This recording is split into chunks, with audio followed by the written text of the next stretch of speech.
The rain pounded relentlessly against the tin roof of the small room in Mushin, a rhythmic drumming that seemed to mirror the chaotic thoughts racing through Dauda Omolomo's mind.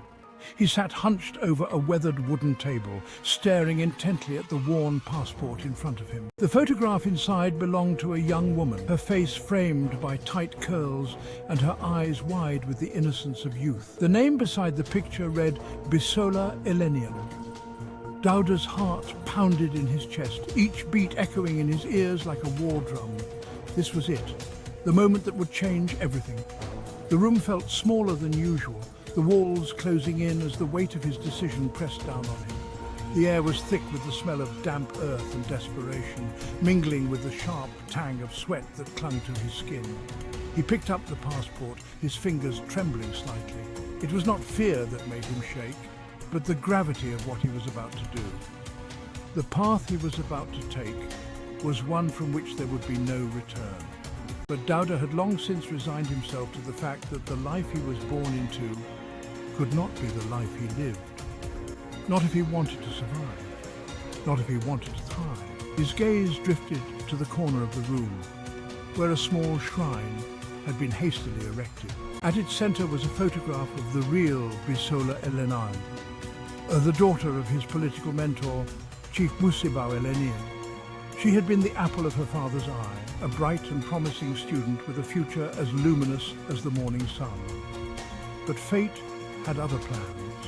A sudden and mysterious illness had struck her down in the prime of her life, leaving Chief Elenian devastated.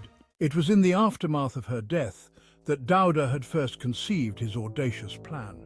He had been close to the chief, who had seen potential in the young man and taken him under his wing, but with Bisola gone, Dauda knew that his position was precarious.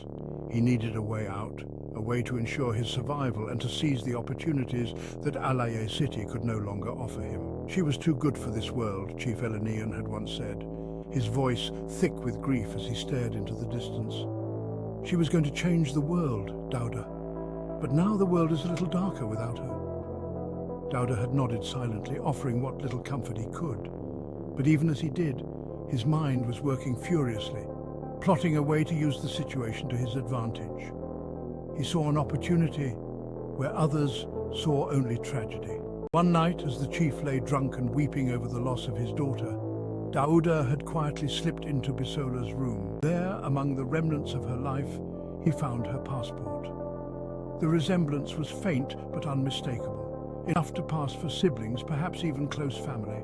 With the right story, Dauda could make it work. And in that moment, Dauda Omolomo, an unremarkable man born in Yemoja City in faraway Nuso State to unremarkable parents, died.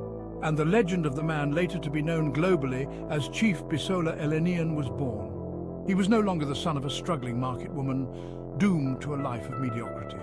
He was now the child of a respected political figure, a man with connections and influence, a man who could open doors that had always been slammed shut in Dauda's face. His decision made, Dauda Omolomo, now determined to legitimize himself as the reincarnated Bisola Elenian, had approached the chief with a plan.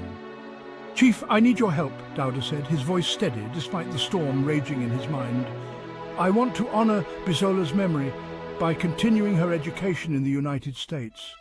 I have been accepted into a program there, but I need your support to make it happen." Chief Elenian had looked at him with bleary eyes, clouded by both alcohol and grief. "You want to go in her place?" he had asked, his voice tinged with confusion. "Yes, Chief," Dauda had replied. "I want to carry on her legacy, to fulfill the dreams she could not. I want to make you proud, just as she would have."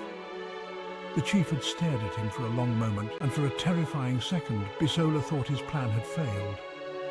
But then the old man had nodded, a sad smile tugging at the corners of his mouth. "She would have wanted that," Chief Elenian had whispered.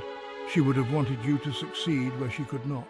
And with that, Dauda had secured his passage out of Alaya City and into a new life as a man reborn, or more appropriately as a woman reborn, with the Bisola Elenian identity and the full permission of the man who had given his now deceased daughter that name. The documents were prepared, the funds transferred, and before long the new Bisola Elenian was boarding a plane bound for the United States.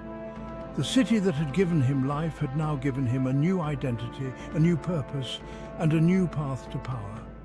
As the plane took off, leaving Alaye city behind, Bisola leaned back in his seat, a small smile playing on his lips. The game had begun, and he was more than ready to play. "I will surely come back someday," he whispered to himself, the roar of the engines drowning out his words. "But not until I have everything to be somebody in this land."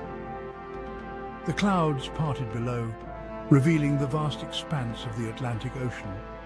Beyond it lay the future he had stolen, the future he would make his own. In that moment, Bisola Elenian was no longer just a man. He was an idea, a force that would stop at nothing to claim what he believed was rightfully his. And nothing, not even the memory of the real Bisola Elenian, would stand in his way.